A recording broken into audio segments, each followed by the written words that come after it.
Imagine this.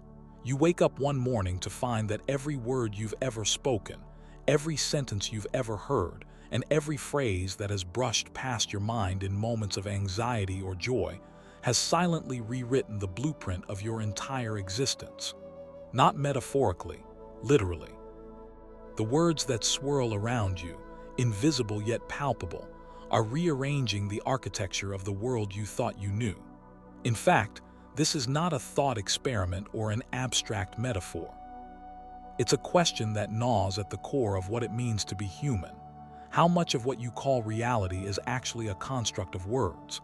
And if that is true, if words are not just tools but the very fabric that shapes your experience, then what does that say about your freedom to perceive, to think, to be? You might recoil at the suggestion because it's counterintuitive. We grow up believing that reality is something solid, something out there, independent of the language we wrap around it. A tree is a tree, the sky is blue, pain is pain, facts, absolutes, untouched by the murmur of human tongues. Yet is this belief itself not a linguistic gift or curse? After all, you don't just see a tree. You see a tree because you have learned that name, that symbol. Does the world exist as a babble of infinite colors and sensations before it coalesces into tree? Or does tree carve out that part of reality from the undifferentiated chaos?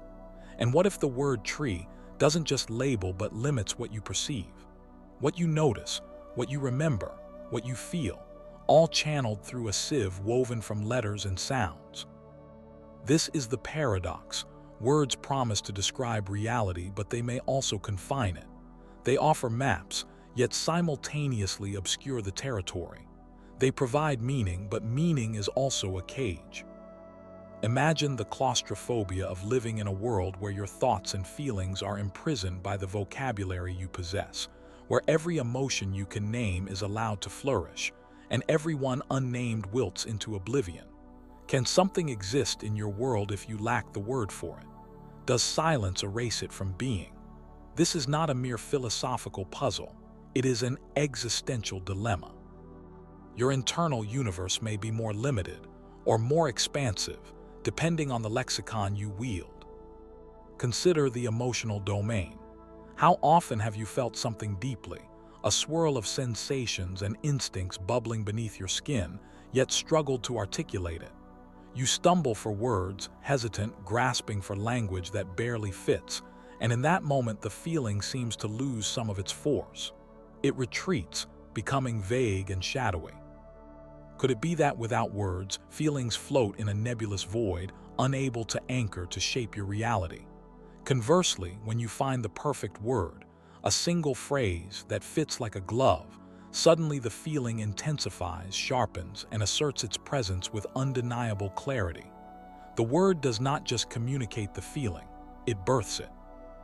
If this alchemy is true for emotions, what about ideas and beliefs?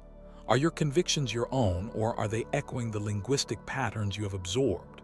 When you say, "I am confident," does that phrase summon a new reality inside you, or merely describe something already there? And if it summons, can you summon something else by altering the words you tell yourself? What if your perceived limitations are no more than narratives constructed by repetitive language, by the stories you keep repeating? Is your identity stable or fluid, molded by the words you claim as your own? Pause here and let the unsettling urgency of this question settle in. If words sculpt your inner landscape, do they also command your external world? Is reality pliable like clay, shaped by the rhetoric and dialogue that surround and infiltrate you daily?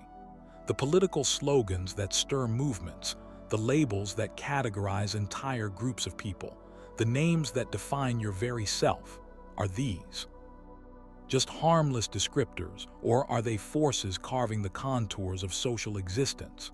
When a society adopts certain words or rejects others, does that change the fabric of collective reality? If so, how much of what you consider truth is a fragile construction of consensus, held together by strings of language? Now stretch this concept beyond the individual and society. What happens when the words fail us? When language reaches its limits? When silence, ambiguity, or ineffability crack the surface of speech, what is left of reality? Is there an ultimate reality beyond words, or are you trapped in a hall of mirrors where every reflection is a linguistic distortion? And if you can never step outside? Language, what hope remains of ever grasping the thing in itself, the raw essence beneath the veil of words? Imagine standing on the edge of this abyss, the ground beneath you trembling between certainty and doubt. Words seem to both anchor and unmoor your existence. They promise knowledge and bring ignorance. They beckon with clarity and mislead with ambiguity. In this disorienting twilight, you are left with a profound choice. Remain shackled to the lexicon handed down to you, or embark on a journey to understand and perhaps transcend the tyranny of words. What would such a journey look like? Could you reclaim your reality by mastering the language you inhabit, bending it, breaking it, reshaping it? Or is the very notion of mastery over words a folly, a hubristic attempt to cage the wild river of existence? This tension between surrender and control, between language as prison and language as liberation, pulses beneath every conversation, every thought, every silent moment you inhabit. So here you stand, at the threshold where words and reality collide, a collision that is at once violent and intimate, terrifying and illuminating. What comes next is not a roadmap, but an invitation to probe deeper, to unravel the threads that tie your mind to the language you speak, to see if the worlds you live in can be transformed by the words you choose, or if you are forever bound by their invisible chains. And as you step forward into this labyrinth of language and being, one question lingers like a ghost. If words control your reality, then who, exactly, holds the pen? You might think your thoughts arise fully formed, like sparks from nowhere, pure and untainted. But what if the script of those sparks, the very words threading through your mind, are not your own? What if they are handed to you, inherited like a spectral costume, stitched into your skin from birth? Look deeper. Carl Jung, the pioneer who mapped the psyche's dark oceans, spoke of the collective unconscious, a vast reservoir beneath individual awareness, filled with archetypes and symbols predating your personal story. These are not mere random images, but the silent language through which your psyche dialogues with the world. You do not choose these symbols, they choose you. They shape how you interpret your experiences, how you narrate the self. Words then become the vessels for this unseen heritage, carriers of meaning forged long before your own breath touched air. Your reality, filtered through these inherited signs, is not purely yours. It is co-authored by the silent ancestors, by generations of unseen minds who spoke before you could. Friedrich Nietzsche unraveled another thread in this tangled fabric. He challenged the certainty of truth itself, calling it a mobile army of metaphors, metonyms, and anthropomorphisms. Truth, in Nietzsche's eyes, is not a fixed object waiting to be discovered, but a shifting illusion, crafted by language's limitations and desires. The words you cling to as facts are simply the best stories told repeatedly, stories that comfort or empower societies, but may suffocate the individual spirit seeking authenticity beneath the surface. Your mind is a battleground where inherited narratives clash with the silent impulse to break free, to forge a new language for your own reality. Yet the chains of language tighten as you grasp for meaning, because the words themselves are fragments of a pre-written cultural mythos. Arthur Schopenhauer ventured further into this labyrinth by illuminating the primacy of the will, a blind, irrational force coursing underneath every thought. Words fail to capture this will's true essence. They only gesture towards it, like shadows on a cavern wall. In this failure lies a profound dissonance. You reach for words to describe your hunger, your fear, your love, but the words are always inadequate proxies. This inadequacy breeds frustration, an existential itch that gnaws at your sense of self. The very language designed to define your desires can, paradoxically, imprison them, constraining your will within the narrow corridors of expression. Your reality, then, is not just shaped but distorted, bent by the imperfect tools of language. Aldous Huxley's prophetic warnings echo here like a distant thunderclap. Words can be manipulated, weaponized to sedate or inflame entire populations. You exist within a semantic battleground where the meanings of words are campaigned for, seized, or erased. Language becomes a political arena where ideology redefines what counts as reality.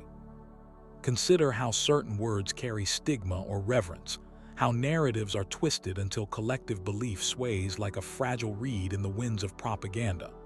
The force that controls the dictionary wields a profound power, the power to sculpt collective consciousness, to tame or unleash the masses. Your thoughts, your emotions, your identity are not immune to this. You are both the prisoner and the unwitting jailer of the words imposed upon you. Jean-Paul Sartre's existential rebellion brings the tension to a crucible. He insisted that existence precedes essence, that you are not born with a predefined nature but create yourself through choices. Yet, how genuine are these choices when the language of possibility itself is preordained? The vocabulary you inherit circumscribes the horizon of your freedom. You try to declare yourself free, but freedom is always already framed within the grammar of your culture. To speak of freedom is to invoke concepts birthed by history, by social convention, by linguistic tradition. You are caught in a paradox. To affirm your existence is to speak, but to speak is to be framed by forces beyond your control. Your reality, the narrative of your becoming, is at once self-willed and prescripted by the lexicon you inhabit. Viktor Frankl, surviving the abyss of the Holocaust, pointed to a flicker of transcendence amid suffering, meaning. But meaning is not a neutral construct. It is summoned through words, stories, and symbols. When those who control language dictate what meanings are permissible, they narrow the aperture through which you catch glimpses of hope, resilience, and purpose. The prison of words can suffocate the spark of meaning if you accept its walls as absolute. Yet, Frankl's insight also reveals a fissure. Within that linguistic cage, the human spirit can carve new paths, find secret meanings beneath imposed narratives. But to do so requires awareness of the linguistic forces shaping your psyche. All these thinkers, from Jung's shadows to Frankl's light, converge on an unsettling truth. Words do not merely describe your reality, they constitute it. They are the architects and arbiters of your world, but architects who build with unstable materials, like glass walls that both reflect and distort your image. The power of words is hidden in plain sight, so familiar that you mistake it for freedom. But within every sentence you utter, every label you accept, every story you repeat, a silent negotiation unfolds between your inner experience and the linguistic forms that seek to contain it. This hidden force seeps into your behavior, steers your emotions, molds your identity with a subtlety that defies direct confrontation. Consider how naming an emotion makes it real and tangible, or how a single word can alter your mood, your trajectory for the day. How often do you find yourself trapped in negative self-talk, an echo chamber of words that reinforce despair, or conversely, buoyed by affirmations that uplift and transform? The lexicon within you is a double-edged sword, a lens that can sharpen or blur reality. But what if the consequences of this linguistic control stretch even further beyond your immediate psyche? What if the narratives you absorb and unwittingly perpetuate shape the social world you inhabit, the economies, the politics, the very fabric of collective existence? When language dictates what is possible to think, feel, or say, it becomes a force that governs societies. The human drama is written in words long before it is enacted in deeds. Your reality is tethered not just to private language, but to the collective scripts embedded in your cultural DNA. So the tension thickens. Are you a passive vessel, swept along by the currents of inherited language and meaning? Or does a latent power reside within you to question, to disrupt, to rewrite the script? And if you dare to revolt against the linguistic frame, What lies beyond the words that have shaped your world from the start? These questions are not theoretical. They pulse beneath every thought you have ever had about yourself and the world. They are the fault lines beneath your conscious experience, waiting to rupture. As you stand on this trembling threshold, ready to peer deeper into the machinery of language and reality, the epistemological ground shifts beneath you. To understand the why words wield such unyielding control, you must confront the intertwined legacies of psychology, philosophy, and societal design. The path forward is not a gentle unraveling, but a deliberate excavation, exposing the roots of your linguistic prison and the possibility of freedom beyond it. And so the question sharpens. If words control your reality because they are woven from the collective unconscious, the will's distortion, the politics of meaning, and the grammar of freedom, then what lies beyond the horizon they draw? What is the cost of this control for your soul, your identity, your very capacity to exist? The answers stir in the shadows ahead, darker and more uncertain than any you have faced. Yet facing these shadows is the only way to reclaim the pen. Close your eyes for a moment. Picture the moment you first made sense of a word, any word that shaped your understanding of the world. Maybe it was danger, whispered with urgency in a trembling voice. Maybe it was love, breathed softly like a secret promise. Instantaneously, a flicker of meaning sparked inside your mind, igniting a cascade of images, feelings, and judgments.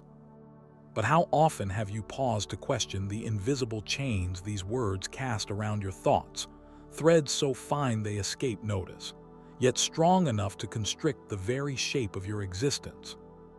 Words do not merely represent reality. They sculpt it, contour it, and silently dictate the architecture of your inner life.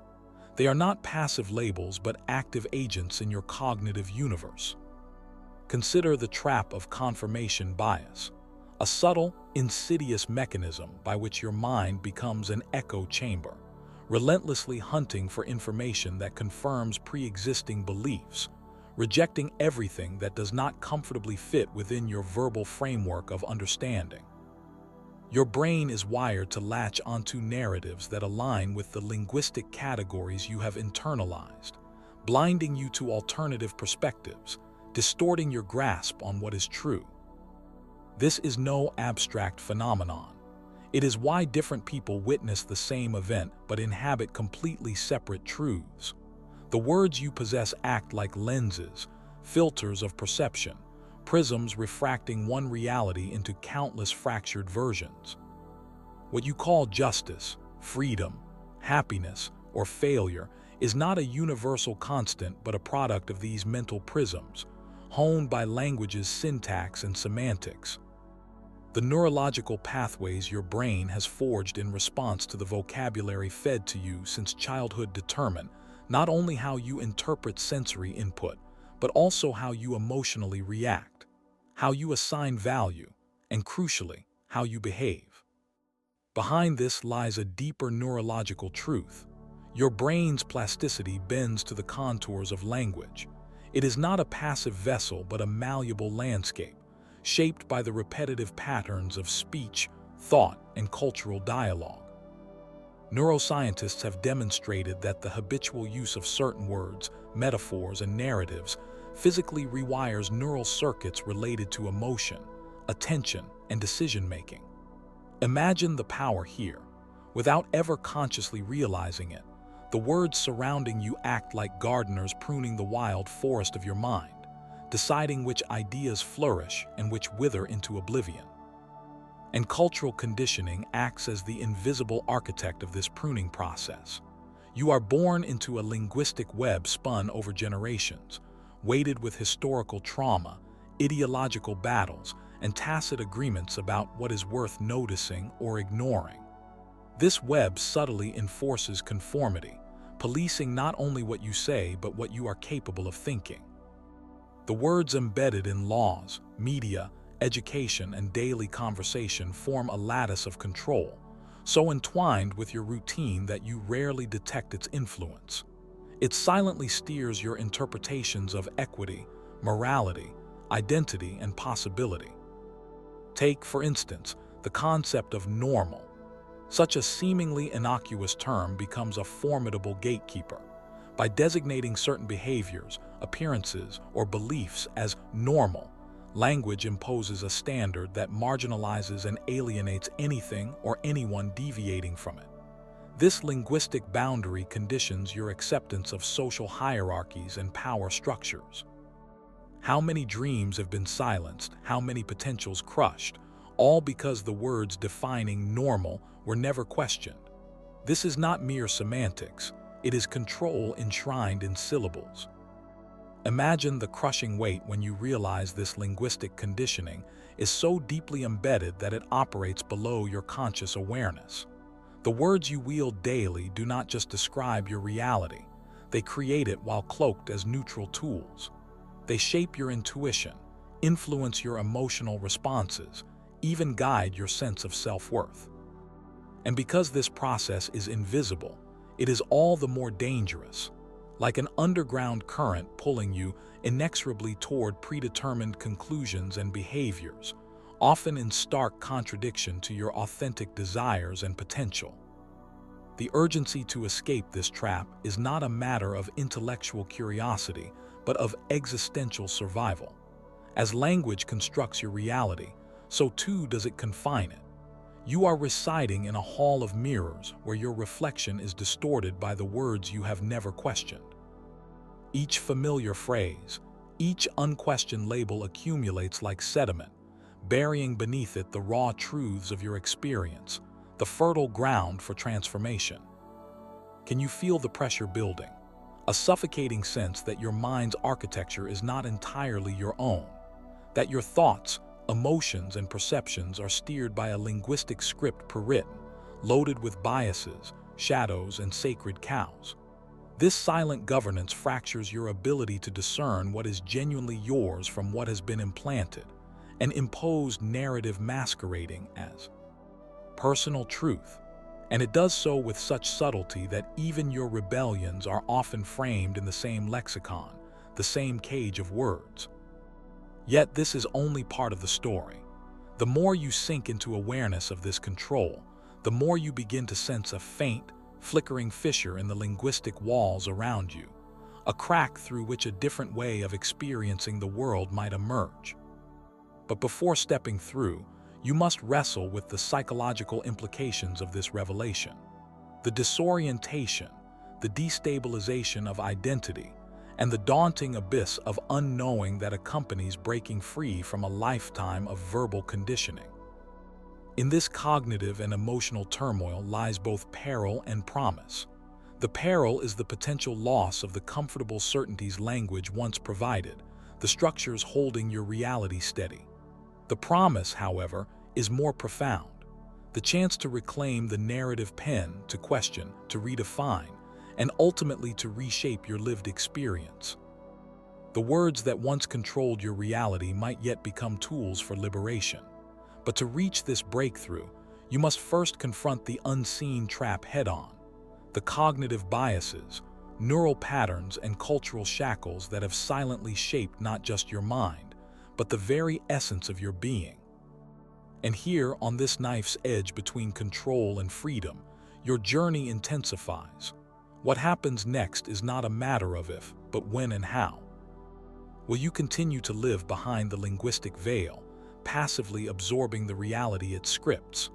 Or will you dare to move beyond, to wrestle with the shadows, and to find a way out of the labyrinth language has drawn around you? The answer beckons just beyond the horizon, where the fragile boundary between words and truth begins to blur. What if all along you believed you were a passive inhabitant of language's domain, merely drifting within the contours it carved? What if, in truth, you have been equipped with the tools to shatter its spell, to not only recognize the chains but to forge keys from the very words that bound you? This is no small revelation. It is a radical shift, a seismic upheaval of how you perceive your power over reality itself. Imagine, for a moment, stepping outside the relentless pressure of linguistic conditioning, not as a victim but as an architect. Picture language not as a cage, but as the raw material for construction. This is the paradox at the heart of your liberation. The very words that once confined you can become the instruments for your emancipation. History is littered with figures who cracked open this illusion. Take, for instance, the poet Rainer Maria Rilke, whose sacred, intimate dialogue with language allowed him to transcend the banalities of everyday meaning. He did not merely use words. He nurtured them into vessels of transformation, crafting realities where despair blossomed into insight, and isolation was a path to profound communion. He understood that language could be alchemy if wielded consciously. Or consider the journey of Ludwig Wittgenstein, who dismantled and reassembled the logic of language itself. His philosophical investigations revealed that the limits of his language meant the limits of his world, and that by expanding or reshaping linguistic frameworks, one could expand or reshape what counted as real. Wittgenstein's work was a radical invitation to see that words are not fixed containers but living relationships, shifting and flowing with the mind that holds them. These examples point to a truth often obscured. Control over your reality is not surrendered irrevocably to language's dominance. It is, in fact, a dynamic dialogue. You are not a prisoner but potentially a master of this dialogue, if only you learn to speak with awareness and intention. So how do you begin to reclaim the pen? The first step is a radical embrace of ambiguity and contradiction. Here lies the counterintuitive core. Certainty is the enemy of freedom. To break free, you must become comfortable with the unknown, the fluid, the incomplete. You must learn to live in the spaces between words where meaning dissolves and recomposes itself.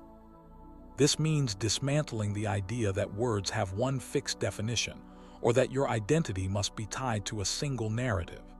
Your reality is not a monolith but a mosaic, a ceaselessly shifting pattern crafted from words, experiences, emotions, and interpretations. When you loosen your grip on definitive meanings, you expose the malleability of reality itself. Consider the Zen Buddhist koan. What is the sound of one hand clapping? It is not a question to be answered with logic, but a tool to disrupt habitual thought patterns. By resisting closure, it forces a mental rupture, a break from linguistic automation that conditions your reality. This practice is not merely spiritual play. It exemplifies a profound psychological technique of breaking language's hold and opening a portal to new ways of perceiving. You can start this process now by observing your language, the mental scripts you replay, the labels you cling to, the judgments you habitually make. Challenge them. Ask yourself, is this thought or word the whole truth or only one shading of it? Can I hold uncertainty here without rushing to impose meaning? In these moments, you begin to insert the cracks and fissures that will let light flood in. Alongside questioning, you must also become a creator, an active shaper of narrative. Reframe situations with alternative vocabularies. Invent internal metaphors that resonate more fully with your lived experience, and write mental scripts that empower rather than constrain. This is not mere positive thinking, but a profound restructuring of your cognitive architecture. Take the example of Viktor Frankl, the psychiatrist who survived the horrors of the Holocaust. Frankl's survival and meaning-making stemmed from a monumental linguistic shift. He refused to be defined solely by suffering. He chose to narrate his reality in terms of purpose and transcendence. This reframing changed everything. His words reshaped his entire world, even in the bleakest conditions. Empowerment also comes from understanding that language is communal yet malleable. You can influence your environment by introducing new vocabularies into your social spheres, challenging collective narratives, and inviting others to question their own linguistic cages. Change ripples outward this way. A single conversational shift can alter a group's perception of reality. But beware, this path is not about linguistic anarchy or abandoning coherence. It is a disciplined, creative engagement with language, a mindful wielding of words that demands courage and vulnerability. To alter your reality through language is to accept the paradox that control requires surrender to the flow, to the unknown, to the ongoing process of meaning-making. This approach is revolutionary because it overturns the foundational assumption that words define an unchangeable reality. Instead, it reveals that reality is a living dialogue between you and the world, a dialogue you can script, rehearse, and revise endlessly. You become a co-creator, a linguistic alchemist, transforming ordinary language into a new reality. Can you envision this power? How would it feel to know that the narratives constricting your self-image, your fears, your possibilities are not fixed but fluid? That the language your mind spins is a loom and you the weaver? This knowledge is not merely intellectual, it is electric. It ignites the primal human urge for autonomy and meaning. You have within you the capacity to disrupt the linguistic autopilot, to recast the words that shape your emotional and cognitive landscape. With practice, you learn to sense the subtle manipulations embedded in everyday language, advertisements shaping desire, political rhetoric stoking division, internal chatter breeding doubt, and you reclaim your sovereignty. This is a radical liberation. The moment you transform from passive recipient of your mental scripts into an active author. The power is yours, always was, but hidden beneath layers of unquestioned linguistic programming. And so, as the veil lifts, you step into a new relationship with language, not as a fixed order imposed upon you, but as a creative force you can shape. Your reality is no longer a predetermined story written in invisible ink. It is a palimpsest, ready to be rewritten with every chosen word, every reframed thought, every intentional silence. What would you write next? What if the very fabric of reality, what you call real, what you trust, what you cling to as undeniable is, in truth, woven not from atoms or molecules alone, but from the whispers of language?